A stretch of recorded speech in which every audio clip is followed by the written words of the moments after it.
Hello everyone! Welcome to UPOU Ugnayan ng Pahinungod Cope Stress Reduction Techniques. Today, we will be conducting a workshop on crocheting. Miss Mary Megan Perido, our resource person, will explain how crocheting can be a stress reduction technique and demonstrate basic crochet techniques and basic stitches. Let's begin! Kasi pwede tayo mag-start, mag-refresh ng mga natutunan nyo before and also magdagdag ng mga hindi pa natin alam. Ayan. So, actually, ito po, nag-start din ito as hobby ko. So, pakita ko lang sa inyo, ito po yung ayan, ito yung gagawin natin for today. So, ayan, nagawa po ako ng coaster na bears. Kung makikita nyo, ayan. So, meron siyang tenga ng bear, cute. So, if mahilig kayo mag-coffee, mahilig kayo dun sa mga habang nagtatrabaho, umiinom ng coffee, hot choco, or milk, ito, very good para sa inyo to kasi magagamit mo siya, hindi siya magmamark yung drinks niya sa tables. Ayan. So, cute siya. Tapos, madali lang siyang gawin. So, kaya natin siyang gawin in under 30 minutes. So, ito po gagawin natin ngayon. Basically, ang kailangan lang natin is yarn. Ito po, meron tayong dalawang klase ng yarn dito or dalawang color ng yarn. So, ito po pinapakita ko sa inyo. These are called milk yarns or milk cotton yarns. So, ito usually yung nire-recommend ko kapag beginners kasi madali siyang gamitin, madali makita yung stitches, and madali siyang i-hook. Ayan. And then, meron tayo dalawang hooks din dito. So, if ganitong yarn ang gagamitin po ninyo, I recommend using either a 3.5 hook, ganito siya, 3.5 hook, or a 4.0 millimeter hook. So, it's either 3.5 or 4.0. Depende po kung gaano nyo kagustong type yung stitches ninyo. Ayan. And then for other projects, we usually use din itong mga stitch markers natin. Ayan. And also yung ating tapestry needles. Ayan. Mamaya pakita ko sa inyo kung paano gagamitin itong mga to. And then, syempre, ang ating scissors ng putol ng ayan. Okay, so paano ba tayo mag-start? Mag-start muna tayo sa coaster. Ayan, alamin natin kung paano. Sige, gamitin muna natin itong brown natin na color. Ayan, so, sorry, magsaside lang ako ng konti. Ayan, pero kita niyo naman ako. So, for today, ang gagamitin natin is 4.0 millimeter na hook. Ayan, and then gagamit tayo ng milk cotton na color brown. So, i-move ko lang to para mas makita niyo po. So, ito ang ating target. Ayan. Yan ang ating target na gagawin. So, to start, ganito po. Ayan. So, kuha lang kayo sa end ng yarn. And then, para maghawak ng yarn, ang gagawin niyo po is ilulup niyo siya dito sa ating pinky finger. Ayan. So, idadaan niyo siya from the front pupunta sa likod. Ayan. And then, tataas nyo dito sa ating pointer finger. So, ulitin natin. From the inside, going to the outside, ilulup sa baba. And then, ilulup nyo dun sa ating pointy finger. Ayan. So, ganyan maghawak ng yarn. Okay? Gets mo ba ng lahat? Clear naman sa paghawak? Ayan. So, ganito po siya. Okay? Usually, may mga iba-iba tayong style ng paghawak, pero ito yung pinaka-basic na paghawak ng yarn. Yan. So, ganito po siya. And then, to make naman to start our coaster, kailangan natin magawa ng magic circle. Ayan. Ano ba yung magic circle? So, basically, magic circle lang is, it's a circle na adjustable. So, kapag nilagay niyo siya ng stitches sa loob, pwede niyo siyang higitin and then magdidikit-dikit ng stitches. So, kita ko sa inyo kung ano yung ibig ko sabihin. So, to start a magic circle, gawin natin yung first step. So, ilulup mo dito. Yan. And then, itong dalawang daliri natin, iikot natin pag ganito yung yarn. Ayan. So, naka-cross siya na ganito. Okay? So, ulitin natin. Sa loob, from the inside, pupulo natin sa ilalim. And then, on our two fingers, iikot natin palabas. And then, i-cross natin. Okay? So, dapat ganito po ang itsura. Alright? So, hawakan niyo to. And then, from this one, yung upper natin na, sorry. Ayan. From this one, yung lower natin, ayan. Kunin natin ito. Okay, ulitin ko. From dito sa lower natin, cross tayo over itong nasa taas, kukunin natin itong nasa center. Okay? Isa pa. Mali pala. Dito tayo sa second. Di pala tayo bababa. Ayan, dito sa second, kukunin natin to and then iikot lang tayo ganyan. Tapos, kukunin natin ito nasa likod. And then, i-go mo siya through the loop. Okay? So again, papasok dito sa ating pinky finger. Iko-cross pataas. And then, iko-cross sa baba. Dun sa ating 2 fingers. And then, cross ulit dito. Okay? Okay, so ganun po mag-start or ganun mag-ikot para sa ating magic ring. And then, dito sa second strand, kukunin natin, padadaanin natin sa ilalim. Then, kukunin natin yung first strand. And then, ikot siya. And then, itong mahabang strand na ito, kukunin natin siya. And then, isushoot mo lang dun sa loop. Ayan. So, meron ka ng loop. Okay? Okay, so yun po ang ating tinatawag na magic ring. So dapat ganito po ang magiging itsura ng inyong magic ring. So meron kang tail dito, meron kang bilog, at meron kang isang loop dito. Loop ang tawag natin. Ayan.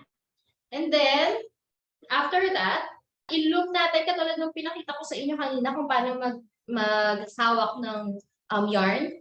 So i-loop natin ulit on the inside, sa baba, and then sa pointy finger natin. Next. So, ganito po ang hawak natin. Okay? Kita po ba? Ayan. Ganyan po ang hawak natin. So, ito yung tail, ito yung bilog, and then ito yung ating loop. Okay? Ayan. So, for this pattern po, tayo ay mag-chain 2. Ibig sabihin ng chain 2, mag-hook tayo ng loop 2 times. Okay? So, to chain 1, kukuha tayo dito, papadaanin niyo sa ilalim. And then, kukunin niyo lang yung yarn and then pull through the loop. Yan. So, yun ay one chain. And then, another chain. So, ulitin lang natin. Kunin yung yarn, pull through the loop. Okay? So, yun. Kailangan po natin dalawang ganun to start. Yan. And then, for the next one, is kukuha tayo ng loop. Mag-double crochet tayo, guys, for this one. Double crochet ang gagawin natin. So, itong first 2 loops na ginawa natin, is mag-a-act as yung ating first double crochet. Ayan. So, magpupul tayo ng loop. And then, hawakan nyo to, guys, para madaling stitch sa loob ng magic ring. Yung middle finger and ring finger nyo, pwede nyo siyang ilagay sa loob ng ring. Tapos, hawak nyo tong tail dito gamit yung thumb para hindi siya lumuluwag. Kasi, itong tail na to, pag itikip ko siyang ganyan, lumiliit yung circle. Okay? So, yun ang purpose ng magic ring. Yan. So, pwede nyo i-shoot yung dalawang daliri nyo dito para hindi kayo mahirapan mag-stitch. Yan. So, kuha kayo ng yarn and then, punta tayo dun sa loob and then, magpupulot ka ng yarn. Ayan. And then, kuha ka ulit ng loop. Ng yarn. Pull through dalawang loop. So, itong dalawang loop na to. I-pull through mo siya dito. And then, kuha ka uli ng yarn. And then, pull through the other 2 loops. Okay? So, ganun siya. But, pwede naman natin, instead of doing a magic circle, ganito. Sige, turuan ko kayo ng isa pang way. Para hindi tayo mahirapan sa mga magic circle na yun. Okay? So, magagawa tayo ng isang loop. So, para magawa tayo ng starting loop, i-cross natin dito. Ayan, cross. Kita ba? So, yung tail nasa harap. And then, yung hook, isushoot natin dito from the back side. And then, kukuha tayo ng loop. Kuha tayo ng yarn. And then, isushoot mo lang dun sa loop. And then, higitin mo lang. Okay? So, ito yung magiging starting map natin. Ayan. So, para makagawa tayo ng parang magic circle na din, parang hindi natin siya kailangang ikitin or ikot. Ayan. So, mag-hook lang tayo katulad ng ginawa natin kanina. Ng 1, 2, 3. Ayan. Okay. So, meron tayong tatlong hook na ganyan. Ngayon, dito sa pinakaunang loop na ginawa natin, dito tayo maggagawa ng double crochet. So, ito, kuha tayo ng isa, then shoot natin dun sa pinakauna. Ayan. By the way, ang maganda dito is luwagan natin yung first loop natin kasi medyo marami tayong double crochet na ilalagay sa kanya. So, 12 double crochets yung ilalagay natin. So, ganito. Luwagan natin. Ayan. And then 1, 2. Okay? Tapos, isa pa. Ayan. So, bali dapat meron kayo tatlong shapes. 1, 2, 3. And then, yung pangatlo, yung pinaka-first natin, yun yung pinakamalaki. Okay? Okay. So, double crochet. Kuha ka ng yarn. And then, pasok mo dun sa pinakamalaking loop. Pull ka ng yarn. Ayan. So, dapat meron kang tatlong loops sa iyong hook. So, 1, 2, 3. And then, pull another yarn. Ipupull mo dun sa dalawang loops. And then, get another one. And then, pull ka sa pangalawang loop. Another 2 loops. For the magic circle, meron na tayong 1 double crochet. So, ito yon. Ito yung ating 1 double crochet. Okay? Ngayon, kailangan natin ng 12 double crochet. So, magagawa tayo ng 11 more. So, pull from one loop, insert into the first loop, and then kukuha tayo ng isa pang loop. Ayan. So, dapat tatlo yung loops natin. Ayan. And then, pull a loop, ipupull nyo through dalawang loops. So, 1, 2. Itong dalawa pinul natin. And then, another 1, 1, 2. Okay? So, kaya siya double crochet kasi dalawang beses nyo siyang hinuhook. So, ulit-ulitin lang natin kung ano yung ginawa natin hanggang maka 12 double crochets tayo.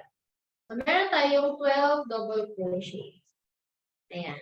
So, the reason why ginagamit natin yung magic circle na tinuro ko nung una, yung medyo mahirap gawin na magic circle, is kapag ganito yung ginagawa natin, nagkakaroon tayo ng malaking bilog sa gitna. Pero that's okay kasi yung poster naman na gagawin natin, wala naman siyang specific na kailangan yung itsura. So, yung ginamit natin dito is yung magic circle talaga na na-adjust. This one, di tayo makakagamit unfortunately ng magic circle na na-pull kasi ito yung mas madaling gawin. Ayan. Anyways, so after yung maka 12, so make sure lang na 12 yan. 1, 2, 3, 4, 5, 6, 7, 8, 9, 10, 11, 12. Tapos ito yung dalawang chain natin kanina. Titingnan nyo po dito, pag iikot nyo, tinignan nyo top view. Yan, nakikita nyo yung chain natin. Ayan. So dito, sa unang V na makikita nyo, yan, nakikita nyo ba siya? Diba? Ito yung una nating double crochet. Yung taas niya, meron siyang dito, itong V na to. Shoot nyo yung hook nyo dito sa ilalim. So itong V na yan, i-shoot nyo sa ilalim yan.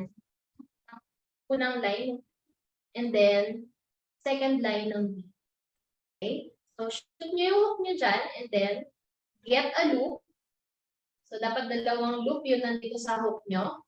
And then, i-shoot nyo siya dun sa loop. Yun sa loop natin. Okay? So, ang tawag natin dun sa ginawa natin is slip stitch.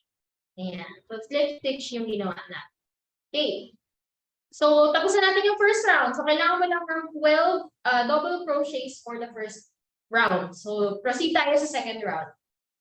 Ayan. For the second round, kailangan natin magawa ng dalawang chains. So, katulad yung ginawa natin kanina, get one, and then pull through the loop, and then get one, pull through the loop. So, dalawang chains. Okay? And then, next natin gagawin is double crochets ulit. Pero this time, mag-i-increase tayo ng double crochet. Ay, ibig sabihin ng increase ng double crochet is, kung makikita niyo yung loops niyo dito, ayan, meron siyang isang V, di ba? Yung talagang ginawa natin kanina. Nag-i-insert tayo ng dalawang double crochet sa isang V. So, yun yung tinatawag nating increase. Okay, so, para gawin yon, so, kukuha tayo dito, magpupull tayo, magagawa tayo ng isa pang double crochet, and then, dito sa pinasukan natin kanina na loop, doon ulit tayo papasok. So, shoot nyo ulit yung hook nyo, yan. And then, pull ulit, para meron kayong tatlong hooks. And then, get another one, pull through 2 loops. And then, get another one, pull through 2 loops. Ayan. So, bali yung first shape kasi natin dito is, gagamitin natin siyang pang-fill ng circle natin para wala siyang parang butas dun sa in-betweens. So, hindi natin i-count itong dalawang ito. Itong chain na ginawa natin. So, meron tayong 1 double crochet, another double crochet in the same stitch na pinaglagyan natin ng previous natin. So, shoot nyo doon sa loob. Ayan. And then, pull through 1. And then, pull through 2 loops. And then, another 2 loops. Ayan. Okay po ba? Carry ba? Okay.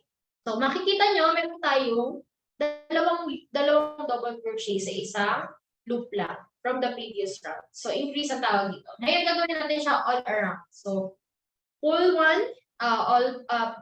a loop, and then, isushoot natin dun sa second. Ayan. So, kung makikita nyo, ito, this. Ayan. Meron pangalawa dito. Ayan. Yung susunod na loop, yung pangalawang V, sa ilalim nun, isushoot natin yung hook. Ayan. So, ganyan siya. Okay? And then, pull a loop. And then, pull another loop through 2 loops. So, 1, 2. And then, another 1, 2. Okay? Tapos, another double crochet dun sa same stitch. Pull 1. And then, dun sa same stitch na winwork natin, shoot niyo yung hook. And then, get another 1. Tapos, get a loop ulit. Pull through 2 loops. And then, pull through another 2 loops. Okay? So, makikita nyo, pag tinignan nyo siya maigi, ano natin yung yarn? Pag tinignan mo siya maigi, ayan siya. So, meron kang 1, 2 sa isang loop, 3, 4 sa isang loop. Okay? Yan. So, lahat yan, maabot natin itong part na ito. Okay? So, kuha kayo ng isang loop onto the next loop. Okay? Kuha ng loop, and then kuha ulit, pull through 2 loops, and then kuha ulit, pull through another 2 loops. Okay? Then, isa pa ulit, isa pa double crochet. So, get 1 loop, another loop, and then pull through 2 loops. Then, another loop, pull through 2 loops. Yeah. So, basically, ganyan yung gagawin natin for the entire round. Ayan. So, pag nakarating na kayo din sa dulo, ganito dapat yung itsura niya. Ayan. Kung makikita niyo po. Meron tayo, mukha siyang shell, pero pag didikitan natin siya dito sa part. So, kailangan dito, tingnan niyo ulit yung top na part. Makikita niyo yung dalawang chains niyo dito. So, ito yun. 1 and 2. Yung pangatlong chain dito, tingnan niyo lang yung double crochets niyo. Kung nasaan yung pinakauna yung double crochet, yung taas nun, meron siyang V. Shoot niyo dun yung hook. Ayan yung shoot. Ayan. Yan. Isushoot niyo dun sa ilalim niya yung hook. And kuha kayo ng hook. And then, shoot niyo dun sa loop na nasa hook. Okay? So, magsislip stitch tayo doon sa top no unang double crochets. So, ganito dapat yung itsura ng ating second round. Yeah. So, complete na yan. Second round. Okay? Okay, pwede tayo mag-proceed sa third round. Ang mangyayari sa third round is, mag-interval tayo. So, between one double crochet in one stitch and then isang increase. So, pakita ko lang sa inyo. Before the start of every round, palagi tayo mag-chain. So, pull lang tayo ng chains ng dalawang beses, ng loops ng dalawang beses. And then, one double crochet dito sa same loop na pinagawa natin ng chain. Yan. So, meron kang one double crochet dito. And then, sa next loop naman, dalawa naman yung double crochet sa gano'n. Yan. So, dalawang double crochet. One. Then, another one, two. Yan. So, ganun guys, ang paulit-ulitin natin for the third round, okay? Isang isang double crochet sa isang stitch, and then dalawang double crochet sa next stitch. Then, yung susunod niya is one double crochet ulit, and then two double crochets to the next. Okay? So, ganun yung buong third round ng ating poster. Okay, so proceed po tayo sa 1, 2, 3, 4th round. Okay, nasa 4th round na tayo. Okay, so katulad ng every start ng ating round is dalawang chain. Pitin ko, pagkatapos nyo mag-slip stitch, okay, so kuha kayo ng 1 and 2. Okay? And then, isang double crochet dito sa same loop na pinanggalingan natin. Okay? So, 1, and then, shoot nyo dito sa same loop na pinanggalingan natin. So, shoot nyo dyan, and then, get a loop. Pull through. Tanan! So, dapat meron kayo ng 3 loops. Okay? And then, pull through 2 loops. 1, 2, and then, pull through another 2 loops. 1. Okay? So, dapat meron kayong dalawang chain and isang double crochet. Doon sa pinakauna natin, hole or stitch. Okay? So, yun ang start ng 4th round. And then, for the 4th round naman, kung ang ginawa natin kanina is one double crochet and then increase ng double crochets or one double crochet, dalawang double crochet sa isang stitch. Ngayon naman, isang double crochet pero dalawang beses natin gagawin. Okay? So, ito yung one double crochet mo. And then, another double crochet dun sa next stitch. Ayan. So, dalawa siyang 1, 2. Okay? And then, for the third one, itong third loop na ito, dalawang double crochets inside this one loop. Okay? So, 1 and 2. So, the same. Ito, sa same na pinaglagyan natin ng una.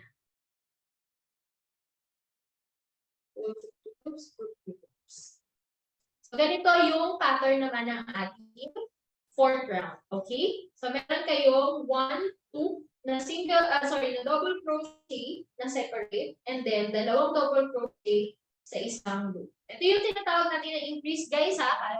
Ulit. Pag sinabi kong increase, ang ibig sabihin lang niya is meron tayong dalawang stitch sa loob ng isang loop. So, maging single crochet man, double crochet, triple crochet. Pag sinabing increase, dalawa sa isang loop. Okay? So, ganun lang siya. One double crochet and then increase. Okay? Yeah. So, ito sa 4th round, 1, 2, and then increase. Another 1, 2. So, 1 double crochet, 2 double crochet,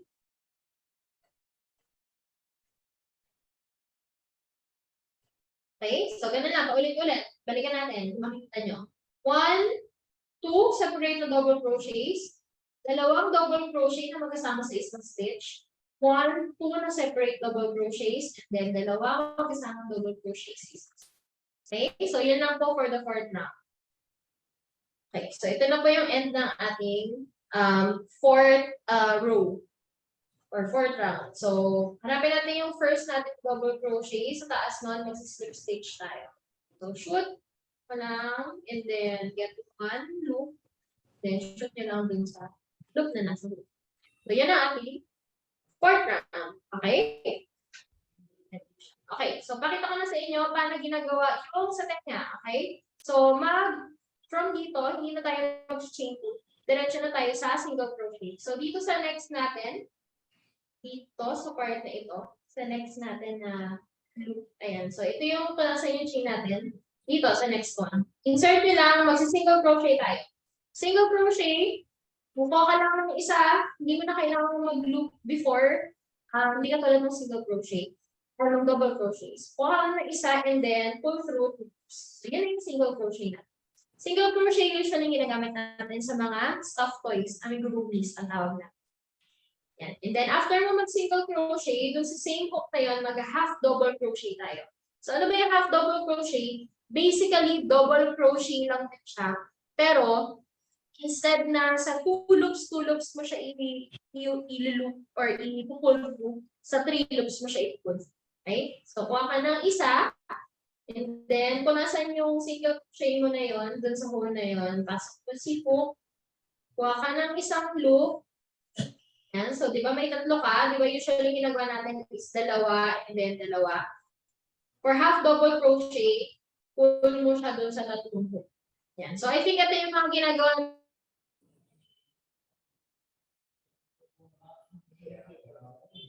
Isang single crochet, isang half double crochet. And then, for the next one, magagawa tayo ng tatlong treble crochet. So, ano ba yung tatlong treble crochet? Basically, same lang siya ng double crochet, but magpupul tayo ng loop 2 times before tayo pumasok dito sa stitch natin. So, 1, 2, and then, pasok tayo dito sa stitch na susunod.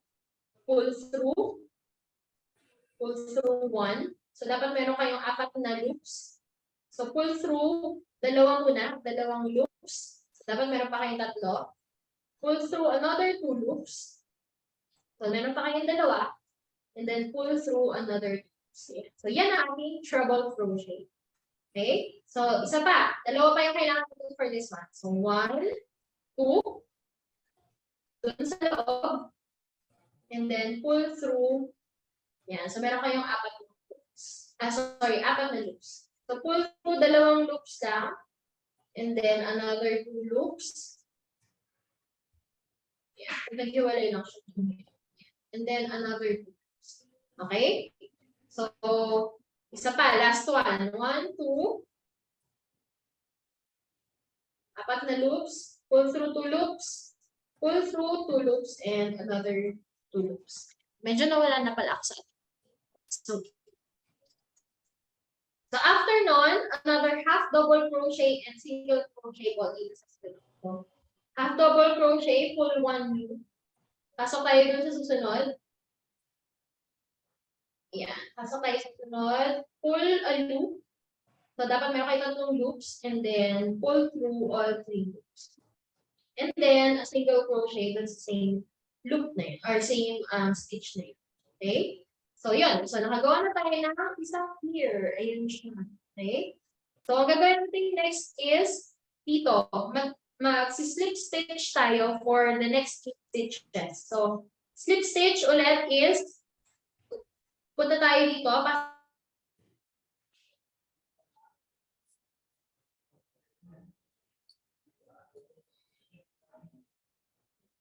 sa likod. Okay? Ganun lang yung gagawin. So, 1, 2, dapat 8 yung gagawin natin. 3, 4, 5, 6, 7, and 8. Yan. So, after nun, kung ano yung ginawa natin dito sa unang ear natin, gano'n lang din gagawin natin. Isang single crochet, isang half double crochet, 3 loops, 3 treble crochet sa susunod. So, 1,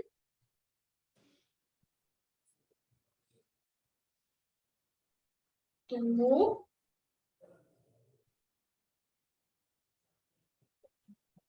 and 3.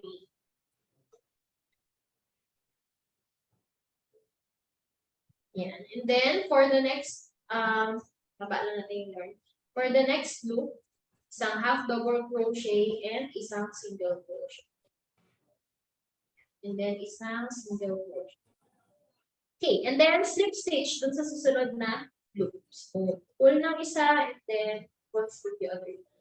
Okay, so ayan lang po para sa ating coaster. Ayan. So, kung makikita nyo, meron tayong na ating bear. So, optional, pwede nyo siyang lagyan ng yarn sa loob. Ayan, lalagyan nyo siya ng details. So, gamit lang yung isang yarn, sa pa-color ng yarn, pwede tiger. Pa-color ng yarn.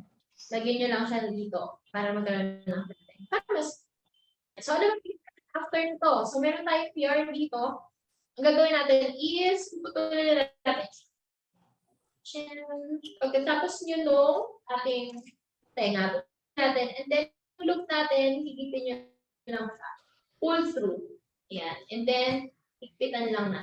Okay? After na to, pwede natin itago itong yarn na ito. So, ang usually kong ginagawa is, kuha tayo ng 7mm na needle. Ayan. Shoot nyo lang siya dito sa susunod na loop. Oops, ayan. So, kung nandito siya dito sa susunod na loop, shoot nyo siya sa likod. Ayan. Tapos, lahat na makikita nyo pwede paglusutan nyo lang sa kanila. So, dito, pwede dito. Ayan lang sa loob. Ang goal lang natin dito is maitago lang natin yung tail para hindi siya mahihigit, hindi siya mag-undo. Yan. So, after nyo malusot yan, parang wala na siyang parang wala na siyang pwede nyo na siyang lupitin. So, parang wala na yan. Ayan. Mas lang siya, mas malinis ng tingin. Then, dito naman sa pinagsimulan natin, pwedeng ganun din yung gawin natin. Insert nyo lang siya dito. So, dahil medyo maikli, insert nyo muna yung needle.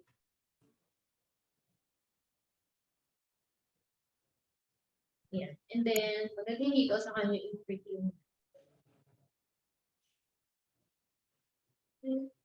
yan. And then, insert nyo lang yung needle para mamayong yan. So, after nyan, gamitin nyo lang yung end. Secured na yan, guys. Huwag kayo mag-alala. Yan. Ayan. So, ito na ang ating coaster. Ayan. Medyo malaki butas sa gitna kasi hindi tayo gumamit ng magic ring. So, ang purpose talaga ng magic ring is para maging ganito kakuisip yung loob niya. Okay? Ayan, guys. So, yun na po muna for now. Yung medyo may time natin para matakil natin yung buong project. But, maganda siyang starting exercise. So, practice lang kayo ng practice, guys. Kasi, hindi nyo siya magagawa ng pinapanood nyo lang na pinapanood. Kailangan nyo siyang matutunan by hand. Kasi ang crochet, para siyang muscle memory na.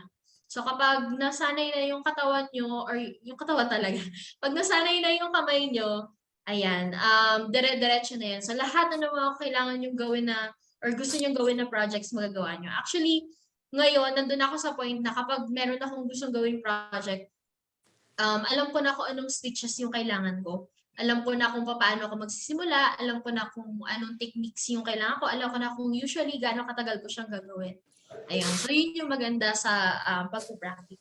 Ayan. So, by the way, yung social media po namin is Knit Language. So, KNIT Language. Meron kami sa Facebook, meron kami sa Instagram. So, pwede nyo po i-check doon yung mga ginawa na rin namin. Ayan. So, We hope you had fun! Thank you for joining us today. Follow the Ugnayan ng Pahinungad UPOU Facebook page for more updates and videos of stress reduction techniques. Bye!